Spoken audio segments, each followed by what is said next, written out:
Good afternoon, everyone. It's 3:30, so I'll kick off. My name is Kubair Shirazee. I'm from Economy, and I'm going to be telling you my story about my journey about evangelizing Drupal in different countries and the kind of challenges I've had, the frustrations. I've loved it, hated it, wanted to strangle people, but obviously I didn't because I'm here. So, as the title suggests, it's all about evangelizing Drupal in foreign lands. I'm a little nervous because I've been told by Aaron he's going to heckle, and he's a very good heckler. So, go easy. You didn't take a shower this morning. That's okay because I'm up here. Okay, so that didn't work. Shouldn't be having technical problems, should we? Now it's working. So I call this Tales from Middle-earth because it kind of felt a bit like being, in Tolkien's world at times. Plus, I'm a big fan of Tolkien.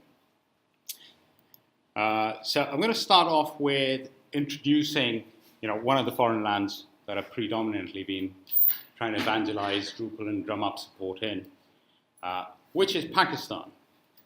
It's in South Asia.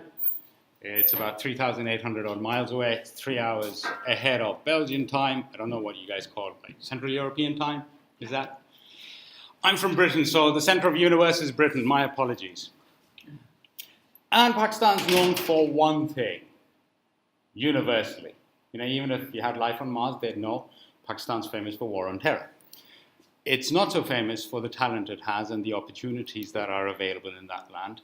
But that's not what took me to Pakistan in the first place. What took me to Pakistan in the first place is that. And that. And that. And its people.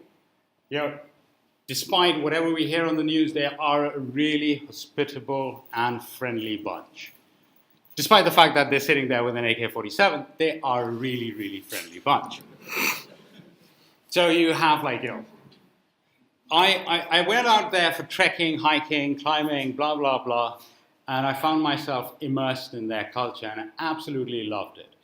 So my journey began in, 1998, when I started, my kind of exploration of what's it like to be out there in the wilderness, etc., etc.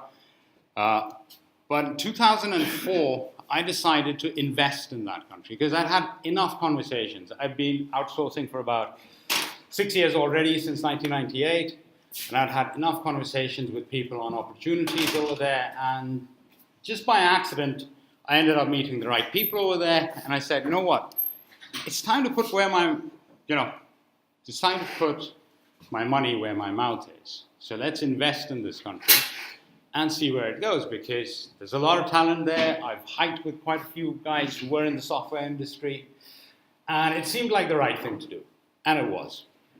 So I set up a company out there called Economy. Then in 2011, so Economy's story is different. This is about Drupal, so we're going to fast forward to 2011. 2011, I sold my third business, which was talent management for the NHS. It was a good sale. And I wanted to reinvent myself. I'd been bored. I was bored of proprietary systems. Dare I say, it was Microsoft Technologies. And I wanted something new. So I went back to my roots, which was PHP, open source. And guess what I found? I found Drupal, and I started falling in love with it. It wasn't so much the technology that I fell in love with, because hell, I was a shit PHP programmer then, and I'm a shit PHP programmer now. So what I fell in love with is really this lot, you lot, the community. Being engaged with the community, after a few months, I was like, look, we need to settle this. And to settle it, Economy Technologies was born. So we rebranded from Economy to Economy Technologies. We needed a new name. Didn't want to give up on Economy. There's a whole philosophy behind the name. And we became a Drupal shop. As we stand today, we're kind of technology agnostic because that's what the market demands. So if you're a pure Drupal shop, people don't think you can do mobile apps. We do Drupal mobile first Drupal apps. So we don't really say that we're Drupal only, but we take each client as it comes. So anyway, that's not the story. So the story is what happened after that. So fell in love with Drupal, started a Drupal shop, but that wasn't enough because what took me there was the community, the strength of the system comes from the community. And we decided we're going to invest in the community by bringing these guys from Pakistan to DrupalCons. So our first DrupalCon was in London. Well, it's supposed to be London, but I call it DrupalCon Croydon, because those of us who are familiar with London know Croydon's only famous for two things, kebab shops and riots. And that's not London. So DrupalCon Croydon, we brought 3 of our developers over. They had a blast. We had a blast. We got to know folks in the community. And then we took that learning back to Pakistan.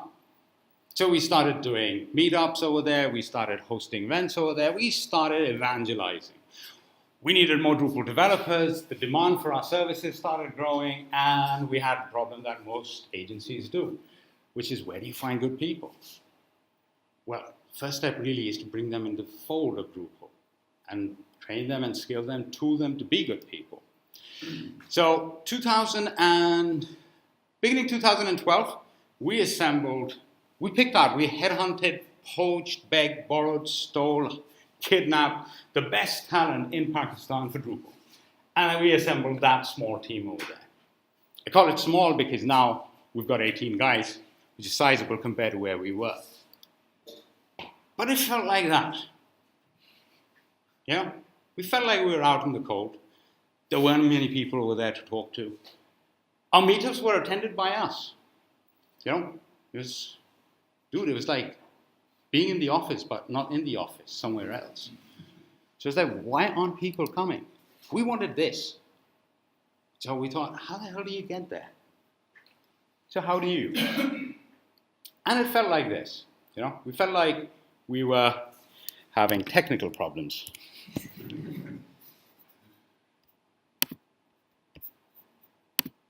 So okay, I'm going to fast forward this bit. No, doesn't want to work. Might have something to do with QuickTime. So, done that too, done that, been there, felt like that, and that, wanted that. Yeah. So I went to Pakistan, you know, being British and all. I was like, hey, it's going to be easy. I'm just going to go there. I've got a message. They're going to listen to me. I'm from England. Everyone listens to us. I'd forgotten. Everyone listens to Washington now. So, but it felt like this. It felt like not just me, but everyone was screaming at these people, saying, look, it's not just us. It's a whole community out there. And I hate this when it happens.